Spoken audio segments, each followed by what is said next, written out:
هنا العاصمة. النهاردة احنا قدام ثالث أطول برج في إفريقيا.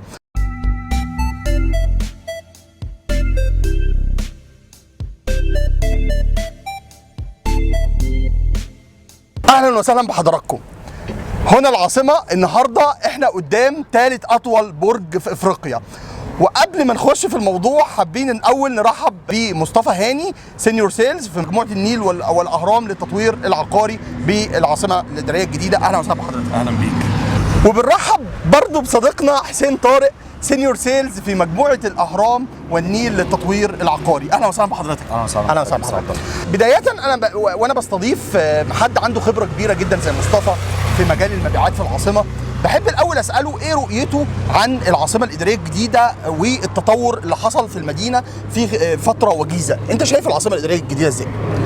منطقة استثمارية، منطقة النمو فيها سريع جدا، منطقة بنتكلم في بنية تحتية قوية جدا، بنتكلم ان احنا بدأنا من حيث انتهى الآخرون، فاحنا بدأنا في مرحلة كويسة جدا، بدأنا بتطور عمراني وتطور بنائي قوي جدا، ابتدينا ان احنا نظمنا كل حاجة بقت ليها مكان، بنتكلم ان احنا النهاردة المرحلة الأولى 40,000 فدان خلاص، احنا بنتكلم ان احنا 4 سنين او 3 سنين بالكتير قوي ويبتدوا ان هم يبقوا عايشين. النهارده المنطقة نفسها مختلفة في ايه؟ في ان احنا عندنا بنية تحتية قوية جدا، عندنا مناطق، كل منطقة السكني في مكان، الاداري والتجاري في مكان، فعندنا كل حاجة زي ما نقول ان هي متخصصة في مكانها، عندنا كل حاجة ليها مكان معين، كل حاجة قريبة من المواطن في كل حتة. عاصمة إدارية جديدة، منطقة جلب استثمارات كبيرة، منطقة مختلفة تماما، أول مدينة 4G عندنا في مصر بسمارت انفراستراكشر مختلفة تماما، قائمة في الأساس على التخصيص، ان انت يبقى عندك مدينة متكاملة من جميع الهيئات، من جميع الحكومات اللي موجودة في مصر،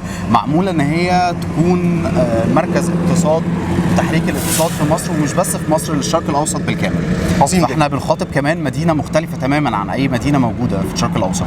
ولاحظت التطور السريع والقوي طبعا في العاصمة في خلال 4 سنوات، يعني ايه تأثيره على المستثمر العقاري في العاصمة؟ نسبة الإنجاز الكبيرة اللي موجودة في أرض العاصمة الإدارية، اللي احنا كل يوم بنشوف إنجازات كبيرة، بنشوف تطور كبير في الإنشاءات الموجودة في العاصمة الإدارية، دي طبعا بتعمل استثمار كبير جدا لأي حد بيفكر إن هو يستثمر، مش هيلاقي مكان أميز من العاصمة الإدارية في الشرق الأوسط إن هو يستثمر فيه. بنتكلم عن مناطق متخصصة في العاصمة الإدارية الجديدة، الأماكن السكنية اللي هتسع في المرحلة الأولى لأكثر من 6 مليون مواطن، بنتكلم في مناطق حكومية، مناطق إدارية، منطقة الأيكونيك تاور والسي بي دي، وبنتكلم في منطقة جامدة جدا اسمها الداون تاون. ايه رؤيتك عن موضوع الداون تاون وانت متخصص جدا تحديدا في الداون تاون؟ ايه شكل الداون تاون من خلال او تحته اعين مستشار عقاري محترف زي حضرتك؟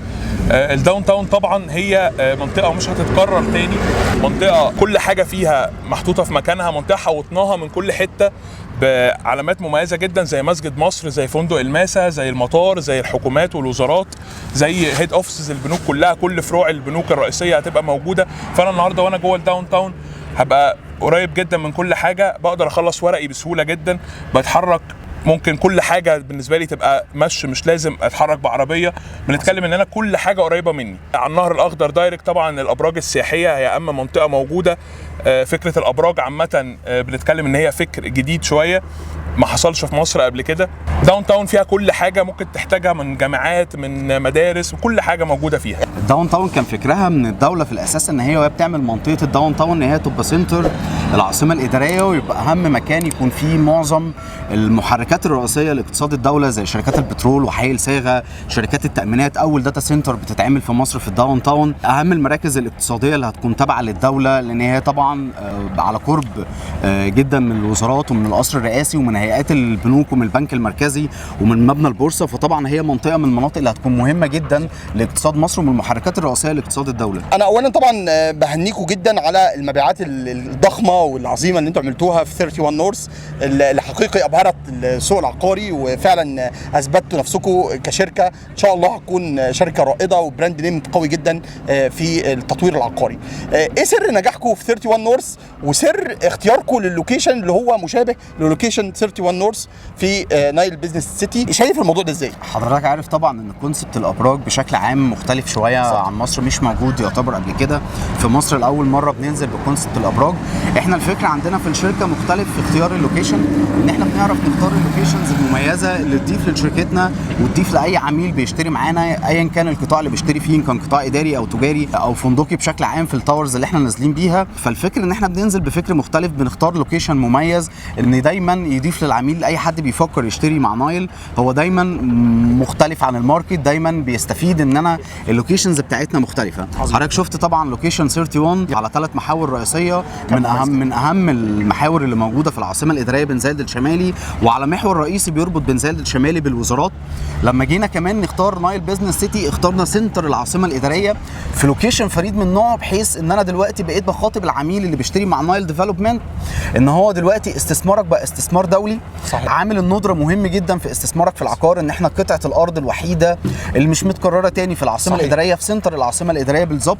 واحنا موجودين دلوقتي في قلب السايت، احنا 17 كيلو يمينك 17 كيلو شمالك من قلب النهر الاخضر، في لوكيشن مش متكرر تاني، في منطقه مش هتتكرر تاني ولا في مصر ولا في العاصمه الاداريه. يعني احنا بنتكلم فكره الاسواق المتخصصه، اسواق شركات الذهب، شركات التامين، شركات السياحه، الداتا سنتر العاصمه، منطقه التنزل والتسوق، ومنطقه من اهم المناطق اللي اعتقد هتغير شكل مصر كلها، منطقه الابراج السياحيه.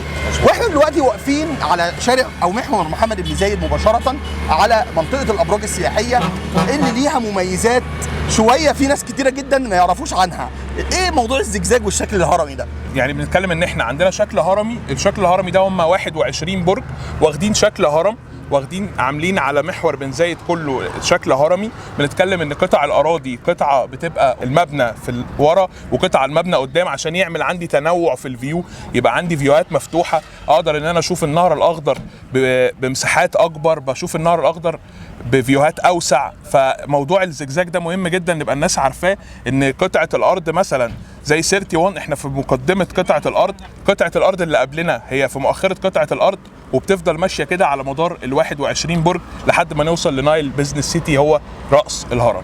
يعني الارتفاعات تفضل بترتفع من يعني في القطبين او في اخر الابراج السياحيه وفي اولها اقل ارتفاع، ثم اعلى ثم اعلى ثم اعلى حتى نصل الى اعلى ارتفاع اللي احنا بنتكلم عن مدينه طويله او اطول. ثالث ايه موضوع مدينه ليه سيتي؟ ليه سيتي؟ عشان مساحتها كبيره، مساحه الارض بنتكلم في 7.8 فدان، فسيتي عشان هي مساحتها كبيره جدا. بنتكلم في اعلى مدينه رئيسيه في افريقيا. فكره المدينه الرئيسيه يعني زي برج خليفه، بنتكلم ان هي فيها كل الفاسيلتيز بشكل رأسي. مدينه عشان مساحتها كبيره جدا، مساحتها ضخمه جدا، بنتكلم في مساحه بنائيه 296 الف متر اللي هي تمثل 70 فدان. عظيم. طيب احنا دلوقتي كمصر او كمصريين ما عندناش الكالتشر بتاعت التاورز، وبرضو المستثمر العقاري او المستثمر الذكي دايما يقول لك انا برضو خايف ان احنا نبني مباني يعني ما هياش مطابقه للمواصفات من حيث المبنى نفسه ومن حيث الفاسيلتي مانجمنت. ايه اخباركم في ان انتوا تغطوا الجزئيه دي وتطمنوا المستثمر العقاري في الجزئيه؟ احنا طبعا في مشروع 31 جبنا استشاري هندسي ان هو يبقى بيعمل الكلام ده كله، اللي هو اسعد سلامه SSE، رابع اكبر شركه او من اكبر 4 شركات في الشرق الاوسط. ده الاستشاري الهندسي. جبنا شركه CFM دي كونتراكت فاسيلتي مانجمنت، دي احدى شركات اوراسكوم. دي هتبقى ماسكه الفاسيلتي مانجمنت من دلوقتي عشان تقدر تحدد لي انا النهارده محتاج غرف فاسيلتي قد ايه، محتاج مخارج الطوارئ، الحاجات دي كلها. فبنبتدي ان احنا بنتعاقد لحضرتك مع الشركات دي من دلوقتي. طيب ايه النشاطات اللي بيحاكيها ثالث اكبر برج في افريقيا الموجوده فيه؟ هل ايه النشاطات الموجوده متوفره؟ ميكس ديوز، عندنا تجاري، اداري، فندقي. بس احنا دلوقتي في المرحله الاولى بنتكلم في وحدات اداريه فقط، وده اعلى برج اداري في افريقيا. انا بنقل لحضرتك تخوفات المستثمر العقاري اللي هو دايما بيسالني عن فكره الROI وفكره الانكم، وايه الضمانات اللي تضمن له موضوع ان هو هيقدر ياجر بعد كده ووحدته كفاليو هترتفع بشكل قوي. ترد على المستثمر ده وتطمنه ازاي؟ ده من خلال التفاصيل الخاصه بالمشروعات اللي بننزل بيها، الكوادر اللي احنا بنقدر ان احنا نتعاقد معاها ان هي تكون مسؤوله عن اداره وصيانات، الاستشاري الهندسي. كل دي بتبقى عوامل مهمه مع اللوكيشن. طبعا كل دوت اكتر حاجه حاجه تضمن للعميل استثمار، ان هو دايما يكون استثمار مضمون ويكون ضامن اعلى ROI موجود في الماركت. احنا متخيلين ان شاء الله ان التاور اللي هيمثل طبعا نقله يعني لمصر كلها من وجهه نظري، لان طبعا احنا فكره تاور ما كانش موجود في مصر، فلما تاور بالشكل ده ثالث اكبر تاور في افريقيا ان شاء الله يتم انشاؤه، هيكون اضافه للسوق العقاري المصري، ويمكن يكون كمان اضافه للسوق العقاري في الشرق الاوسط وفي افريقيا، ودي حاجه طبعا هتكون يعني نقطه قويه جدا في CV شركاتكم الموقره. ولكن احنا متوقعين ان المشروع ده ان شاء الله هيتم وهيتم تسليمه امتى؟ تسليم المشروع ان شاء الله يكون في خلال 4 سنين ونص ل5 سنين. عظيم جدا. ده طبعا لان احنا بنبني تاور مختلف، اكبر مدينه رئيسيه في افريقيا بالكامل. انا عجبني جدا الاجابه، يعني منطقيه جدا يعني. وعلى ارتفاع موجود في منطقه الداون تاون، ويعتبر في منطقه الحي السياحي الفندقي بالكامل، 56 دور طبعا. فهيبقى ان شاء الله في خلال 4 سنين ونص، واحنا بنضمن دوت للساده العملاء من خلال الانجاز في الاعمال بتاعتنا.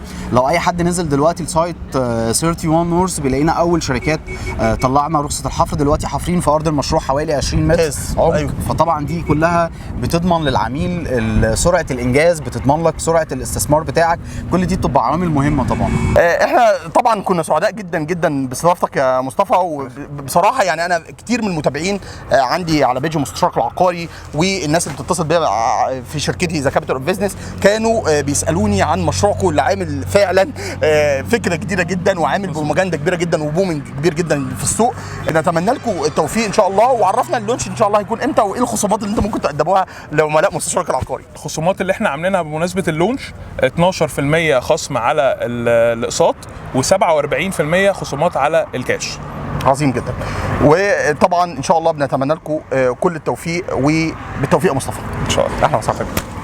احنا سعداء جدا جدا وفخورين بتواجدنا معاكم النهارده، وان شاء الله بالتوفيق، وان شاء الله تكسروا الدنيا من افضل حال الى افضل حال. وكنت فخور ان انا موجود معاكم النهارده، وبالتوفيق ان شاء الله. اهلا وسهلا بحضرتك. شرفتنا.